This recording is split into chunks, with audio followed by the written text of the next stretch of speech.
given that the film, it was a tough set. They went from the Arctic conditions in Finse, and they did those boiler hot sets of Bespin. There was births and deaths and money troubles and all sorts of things that went on. In your opinion, how do you think they managed to pull it off? What was it? Was it just a magic moment that it all came together, or was there something more mechanical that made it all work? Well, I don't think it was mechanical at all. I mean, the mechanics is what brought it down.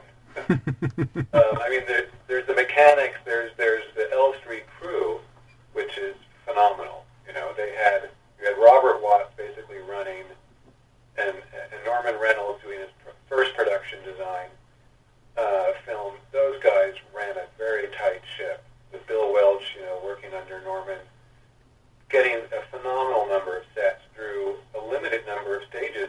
Once stage 3 burned down. Yeah. Kubrick's film. That was a real setback. I think it's really a testament to the will of George and Kirshner, and the whole crew getting it done. They ran out of money. The bank withdrew its funding at one point, and so you had the first CEO of Lucasfilm, Charlie Weber, who had to dig up another bank to meet payroll. And George has said many times in print, and I think it's true, that getting these movies done is an act of willpower. He always talks about that. He talks about how in college there were kids who would sort of talk about getting their movie done and just talk about all the obstacles, and they never get their little movie done. And he just went out and made his movie. I saw him on stage once, and he said, people finish their movies are the people who know that if they don't make it, they'll feel like they're dying. Yeah. And so it's to that level where he's working. It's like it's a live or die scenario. Because, obviously, when Lucas made Star Wars, the stress of that film practically gave him a heart attack. So, do you think he was under... okay, there was the pressure of following up the most successful film of all time, but above and beyond that, do you think there was more pressure on Lucas by handing the reins to Kirsch, or do you think it eased it a little bit so he could step back and be that producer that maybe he wanted to be? I think it eased it a bit, but I think he wanted to ease it a lot more. Yeah. I think his idea was that, that by not directing, he wouldn't have to deal with all the problems. And he didn't go to Norway, so that was definitely, I'm sure, a step in the right direction for him. But I think he really would have preferred not to have been on the set during the whole Dagobah part, but he had to go because the film went over schedule and over budget. And basically, as has been publicized, there were problems between, he expected more perhaps from his producer. Yeah. He didn't get. And Gary Kurtz had his idea of how to, how things were going. Yeah. And basically they were not thinking along the same lines. Yeah. And so I think he ended up doing a lot more than he wanted. I think he had more fun on Raiders. Yeah. It really didn't have to do much of any of that. And Frank Marshall and Robert Watts and those guys really handled pretty much everything for him. Yeah, Raiders always comes across as being a fun and brisk shoot. It always has that light feel to it. I'm sure it wasn't when they made it, but it always comes across like that. Yeah, and Howard Kazanjian was on that film, and he was a real veteran and friend of George's. And those guys, Howard and George are really on the same wavelength, I feel. Well, I interviewed Billy D. Williams at Celebration Europe about 3 years ago, and there was a sequence in the original Once Upon a Galaxy book where Carrie and Billy D were blocking out a scene, and Carrie was supposed to slap him around the face, and instead of telegraphing it and just faking it, she actually slapped him around the face. And Billy D, when I mentioned this, because I always thought it was a funny scene, denied it ever happening and laughed and said, no, that never happened. Did you find any more surprising little character moments like that whilst you were going through your archive in the Alan Arnold tapes? Well, that definitely happened. I mean, it's 30 years ago. Yeah. People's memories. Yeah. I can't remember anything that happened 30 years ago. Me neither.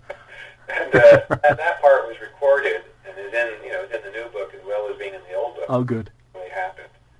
And, Carrie Fisher was doing method acting. And Yeah. people are probably surprised. But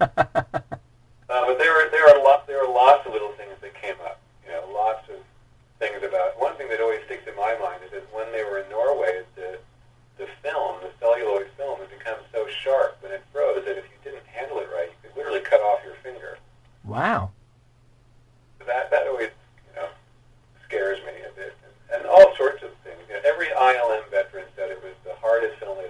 Yeah. You know, making the quad optical printer was this huge sort of fiasco that never really worked out. I found, unfortunately, it was too late to get in the book, although I got it in the caption of the book. Yeah. You know, they really, originally the Tauntaun, England was really pushing for a man in a suit.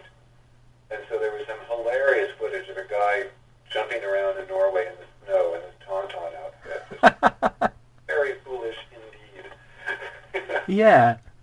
It's like trying to put monkeys on roller skates for Close Encounters, and Yeah, well, Yeah. and of course the monkey as Yoda was yeah. fine.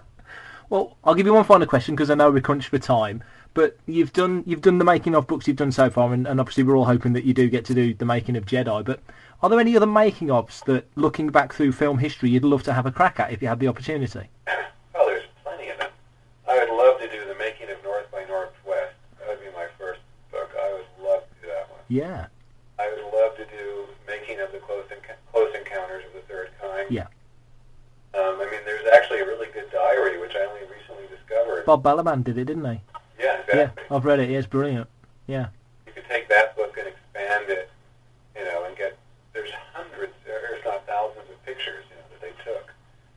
And there's a nice overlap between Lucas and Spielberg in relation to Close Encounters, isn't there? With ILM working on the effects and so on and so forth. Well, ILM didn't do the Close Encounters. There are people from ILM Yeah. Close Encounters, but yeah, and then George visited the set, and there's a couple of great pictures there. There's lots of classics. I'd love to do the making of Ben-Hur. Mm. You know, there's this new essential format for making of books, which the market has proved is viable for these films that are just, you know, considered that are so loved by so many people. You can do these 250, 300-page books, and people will buy them. Yeah. Or there was no market for that. No. I think it's great. I'd also like to do digital versions of the making of books.